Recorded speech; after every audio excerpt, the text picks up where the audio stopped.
కదా.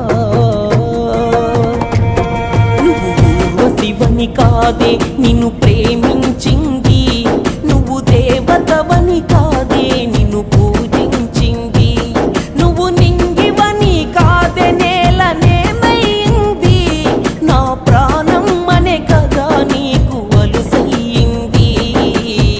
రాతలో లేని రాధమ్మ చెప్పలే